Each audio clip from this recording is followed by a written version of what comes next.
समस्त मोर आंतरिक भाव प्रेज द लॉर्ड। आज आम देखा आम मैंने कौन कले आम मैंने मंगल पाई आम मान जीवन में कौन कले आम मैंने मंगल पाइपर आम वाक्य अनुसार आम मैंने शिखा आम मैंने कौन करने द्वारा मंगल पाइबा भावुँ मंगल कौन पे आसुनी आम परिवार खाली असुविधा खाली अशांति खाली जीवन में खाली भरी रही अच्छी। तो आम मैंने जाना प्रभुंर वाक्य द्वारा मैंने उत्साहित होगा आम मैंने देखा प्रभुंर वाक्य यहपरि कहे जेरेमिया तार 42:6 पदरे लिखा अच्छी आम जब सठिक भाव पढ़े जापर वाक्य मानने आम मान जीवन में मंगल आसी थाए। प्रिय लोक मैंने जितेबाला यही वाक्य मैंने पढ़ू तब आम जाना जे आम मैंने वाक्य मानवा द्वारा आम मान जीवन में मंगल आसी थाए। जदि सही वाक्य जो देखा तार 38 तार 20 पद जेरेमिया तार 38-20 पदर लेखा अच्छी वाक्य मानवा द्वारा आम मान जीवन में मंगल आसी थाए।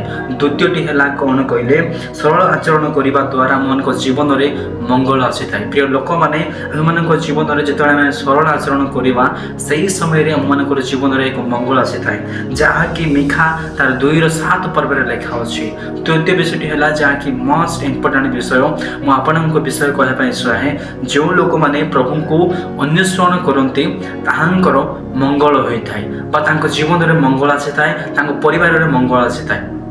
जहाँकि साल गीत संगीता तार 34:10 पदर लेखा अच्छी और विलाप तार 3:26 पदर लेखा अच्छी जो लोक मैंने प्रभु को अन्वेषण करती जो लोक मैंने प्रभु को खोजती से माने निश्चित भाव में मंगल पाइबे पुणी जीवन में मंगल आसो परिवार में एक मंगल आसी थाए। तो प्रिय लोक मैंने आपण मैंने प्रभुंर निकटवर्ती हूँ आपण निश्चित भाव में मंगल पाइबे।